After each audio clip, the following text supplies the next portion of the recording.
역대하 33장. 므낫세가 왕이 되었을 때에 그는 12살이었다. 그는 예루살렘에서 55해 동안 다스렸다. 그는 주님께서 보시기에 악한 일을 하였다. 그는 주님께서 이스라엘 자손이 보는 앞에서 쫓아내신 이방 사람의 역겨운 풍속을 따랐다.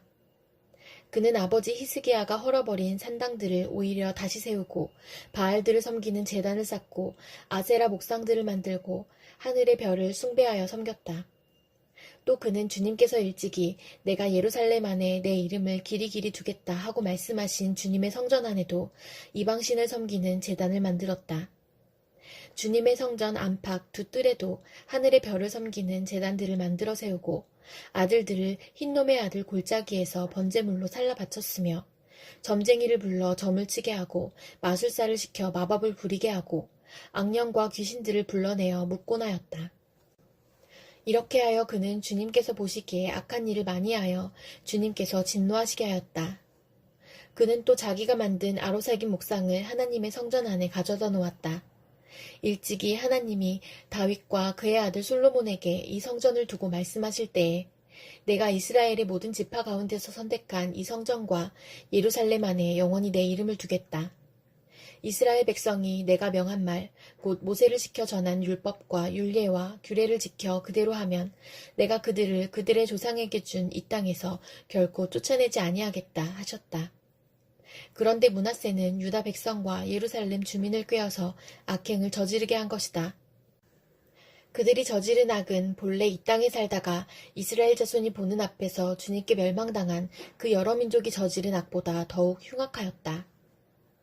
주님께서 므낫세와 그의 백성에게 말씀하셨으나 그들이 듣지 않았으므로 아시리아 왕의 군대 지휘관들을 시켜 유다를 치게 하시니 그들이 므낫세를 사로잡아 쇠사슬로 묶어 바빌론으로 끌어갔다. 므낫세는 고통을 당하여 주 하나님께 간구하였다. 그는 조상의 하나님 앞에서 아주 겸손해졌다. 그가 주님께 기도하니 주님께서 그 기도를 받으시고 그 간구하는 것을 들어주셔서 그를 예루살렘으로 돌아오게 하시고 다시 왕이 되어 다스리게 하셨다. 그제서야 므낫세는 주님만이 하나님이시라는 것을 깨달았다. 이런 일이 있은 뒤에 므낫세는 다윗성 밖 기온샘 서쪽 골짜기의 한 지점에서 물고기 문에 이르기까지 외곽성을 쌓아 오벨을 감싸고 그 성벽 높이를 한껏 올려 쌓았다.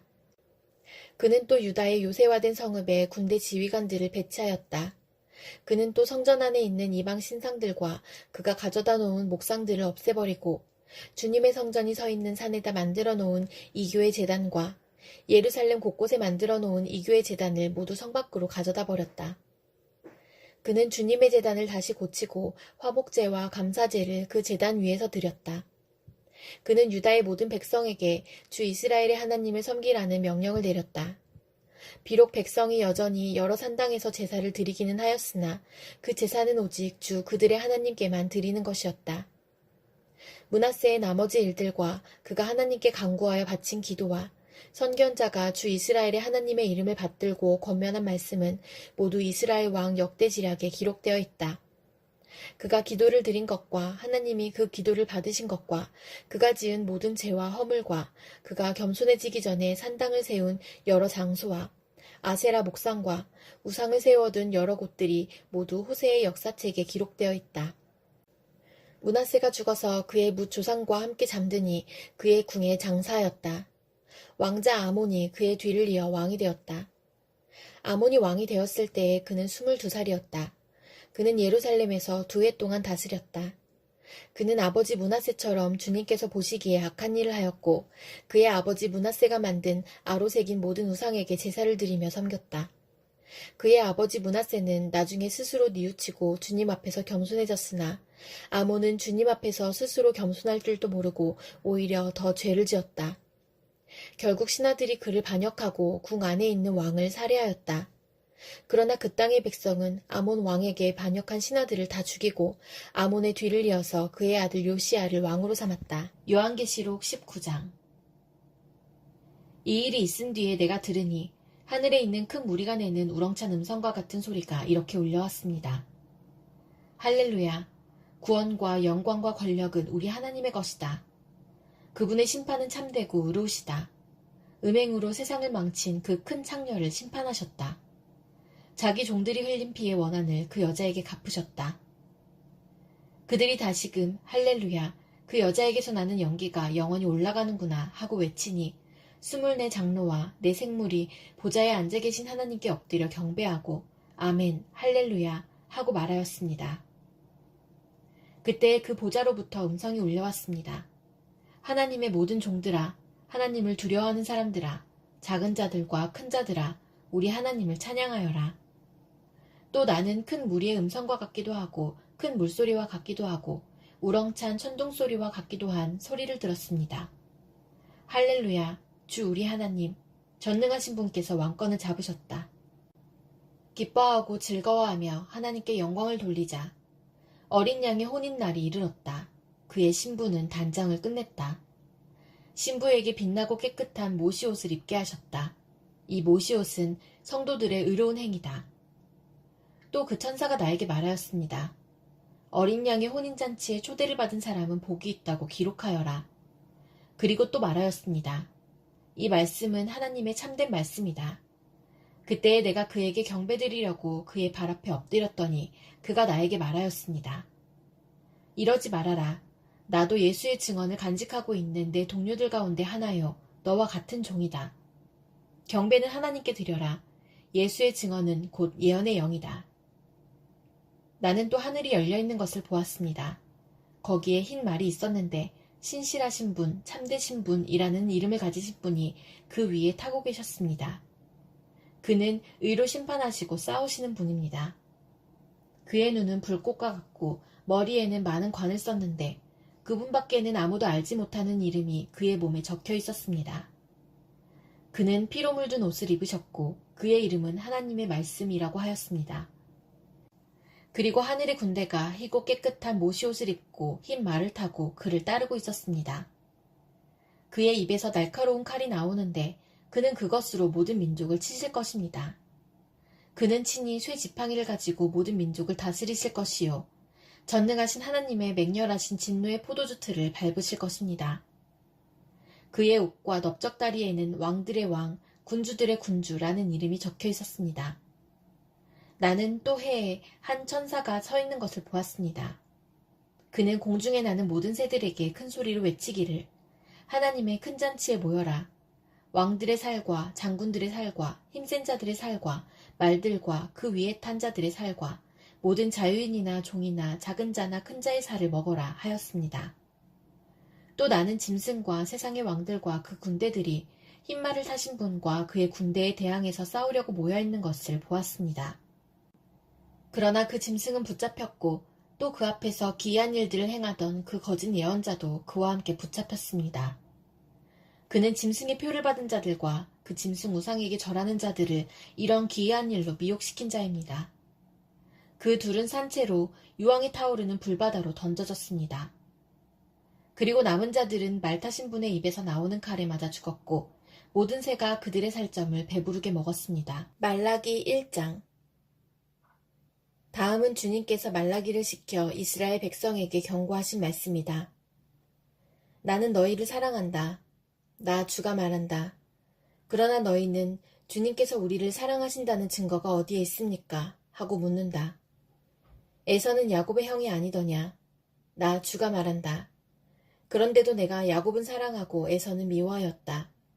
에서가 사는 언덕은 벌거숭이로 만들고 그가 물려받은 땅은 들짐승들에게 넘겨주었다.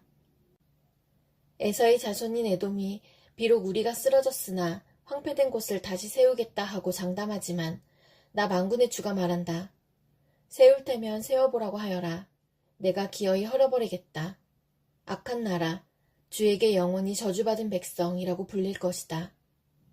너희가 이것을 직접 보고 주님은 이스라엘 나라 밖에서도 높임을 받으신다 하고 고백할 것이다. 아들은 아버지를 공경하고 종은 제 주인을 두려워하는 법인데 내가 너희 아버지라고 해서 너희가 나를 공경하기라도 하였느냐? 내가 너희 주인이라고 해서 너희가 나를 두려워하기라도 하였느냐? 나 만군의 주가 말한다. 제사장들아, 너희가 바로 내 이름을 멸시하는 자들이다. 그러나 너희는 우리가 언제 주님의 이름을 멸시하였습니까? 하고 되묻는다. 너희는 내 제단에 더러운 빵을 바치고 있다. 그러면서도 너희는 우리가 언제 제단을 더럽혔습니까? 하고 되묻는다. 너희는 나 주에게 아무렇게나 상을 차려주어도 된다고 생각한다. 눈먼 짐승을 제물로 바치면서도 괜찮다는 거냐? 절뚝거리거나 병든 짐승을 제물로 바치면서도 괜찮다는 거냐? 그런 것들을 너희 총독에게 바쳐보아라. 그가 너희를 반가워하겠느냐? 너희를 좋게 보겠느냐? 나 만군의 주가 말한다. 제사장들아, 이제 너희가 하나님께 우리에게 은혜를 베풀어 주십시오 하고 간구하여 보아라. 이것이 너희가 의뢰하는 일이지만 하나님이 너희를 좋게 보시겠느냐? 나 만군의 주가 말한다. 너희 가운데서라도 누가 성전문을 닫아 걸어서 너희들이 내 제단에 헛된 불을 피우지 못하게 하면 좋겠다. 나는 너희들이 싫다. 나 만군의 주가 말한다. 너희가 바치는 제물도 이제 나는 받지 않겠다. 해가 뜨는 곳으로부터 해가 지는 곳까지 내 이름이 이방 민족들 가운데서 높임을 받을 것이다. 곳곳마다 사람들이 내 이름으로 분향하며 깨끗한 제물을 바칠 것이다. 내 이름이 이방 민족들 가운데서 높임을 받을 것이기 때문이다. 나 만군의 주가 말한다. 그런데 너희는 주님께 차려드리는 상쯤은 더러워져도 괜찮아 하면서 너희들도 싫어하는 음식을 제물이라고 그 위에 바치니 너희는 지금 내 이름을 더럽히고 있다. 너희는 또 이 얼마나 실증나는 일인가 하고 말하며 제물을 멸시한다. 나 만군의 주가 말한다. 너희가 훔쳤거나 절뚝거리거나 병든 짐승을 제물이라고 가지고 오니 내가 그것을 너희에게서 달갑게 받겠느냐? 나 주가 말한다. 자기 짐승떼 가운데 좋은 수컷이 있어서 그것을 바치기로 맹세하고서도 흠 있는 것으로 바치며 속이는 자는 저주를 받을 것이다. 나는 큰 임금이다. 나 만군의 주가 말한다. 이방 민족들까지도 내 이름을 두려워한다. 요한복음 18장. 예수께서 이 말씀을 하신 뒤에 제자들과 함께 기드론 골짜기 건너편으로 가셨다. 거기에는 동산이 하나 있었는데 예수와 그 제자들이 거기에 들어가셨다. 예수가 그 제자들과 함께 거기서 여러 번 모이셨으므로 예수를 넘겨줄 유다도 그것을 알고 있었다. 유다는 로마 군대 병정들과 제사장들과 바리새파 사람들이 보낸 성전 경비병들을 데리고 그 이리로 갔다. 그들은 등불과 횃불과 무기를 들고 있었다. 예수께서는 자기에게 닥쳐올 일을 모두 아시고 앞으로 나서서 그들에게 물으셨다. 너희는 누구를 찾느냐? 그들이 대답하였다. 나사렛 사람 예수요. 예수께서 그들에게 말씀하셨다. 내가 그 사람이다. 예수를 넘겨줄 유다도 그들과 함께 서 있었다. 예수께서 그들에게 내가 그 사람이다 하고 말씀하시니 그들은 뒤로 물러나서 땅에 쓰러졌다. 다시 예수께서 그들에게 물으셨다. 너희는 누구를 찾느냐? 그들이 대답하였다. 나사렛 사람 예수요. 예수께서 말씀하셨다. 내가 그 사람이라고 너희에게 이미 말하였다. 너희가 나를 찾거든 이 사람들은 물러가게 하여라. 이렇게 말씀하신 것은 예수께서 전에 아버지께서 나에게 주신 사람을 나는 한 사람도 잃지 않았습니다 하신 그 말씀을 이루게 하시려는 것이었다.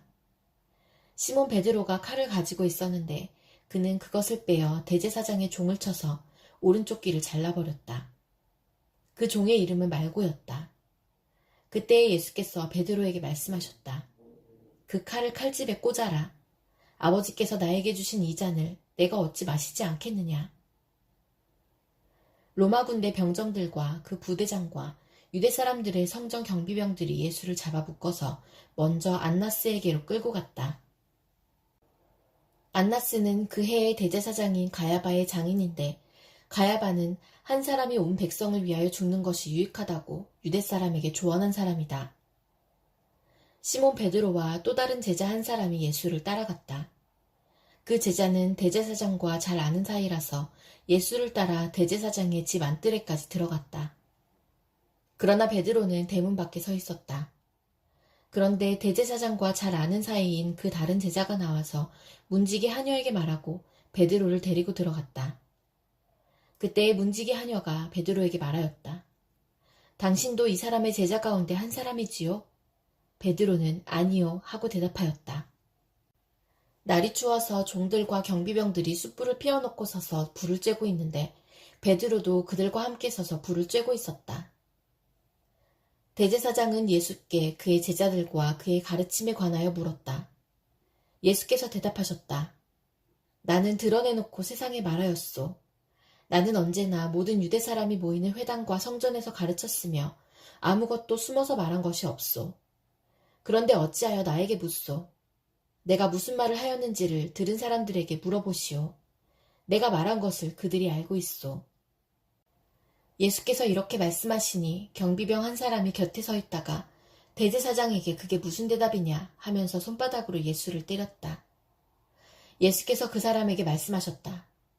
내가 한 말이 잘못이 있으면 잘못되었다는 증거를 대시오.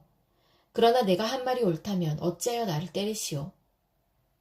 안나스는 예수를 묶은 그대로 대제사장 가야바에게로 보냈다. 시몬 베드로는 서서 불을 쬐고 있었다. 사람들이 그에게 물었다. 당신도 그의 제자 가운데 한 사람이지요? 베드로가 부인하여 나는 아니요 하고 말하였다. 베드로에게 귀를 잘린 사람의 친척으로서 대제사장의 종 가운데 한 사람이 베드로에게 말하였다. 당신이 동산에서 그와 함께 있는 것을 내가 보았는데 그러시오. 베드로가 다시 부인하였다. 그러자 곧 달기 울었다. 사람들이 가야바의 집에서 총독 관저로 예수를 끌고 갔다. 때는 이른 아침이었다. 그들은 몸을 더럽히지 않고 유월절 음식을 먹기 위하여 관저 안에는 들어가지 않았다. 빌라도가 그들에게 나와서 당신들은 이 사람을 무슨 일로 고발하는 거요? 하고 물었다. 그들이 빌라도에게 대답하였다. 이 사람이 악한 일을 하는 사람이 아니라면 우리가 총독님께 넘기지 않았을 것입니다. 빌라도가 그들에게 말하였다. 그를 데리고 가서 당신들의 법대로 재판하시오. 유대 사람들이 우리는 사람을 죽일 권한이 없습니다. 하고 대답하였다. 이렇게 하여 예수께서 자기가 어떠한 죽음으로 죽을 것인가를 암시하여 주신 말씀이 이루어졌다. 빌라도가 다시 관저 안으로 들어가 예수를 불러내서 물었다. 당신이 유대 사람들의 왕이요? 예수께서 대답하셨다. 당신이 하는 그 말은 당신의 생각에서 나온 말이요? 그렇지 않으면 나에 관하여 다른 사람들이 말하여 준 것이요. 빌라도가 말하였다. 내가 유대 사람이란 말이요? 당신의 동족과 대제사장들이 당신을 나에게 넘겨주었소. 당신은 무슨 일을 하였소? 예수께서 대답하셨다. 내 나라는 이 세상에 속한 것이 아니요. 나의 나라가 세상에 속한 것이라면 나의 부하들이 싸워서 나를 유대 사람들의 손에 넘어가지 않게 하였을 것이요. 그러나 사실로 내 나라는 이 세상에 속한 것이 아니요. 빌라도가 예수께 물었다.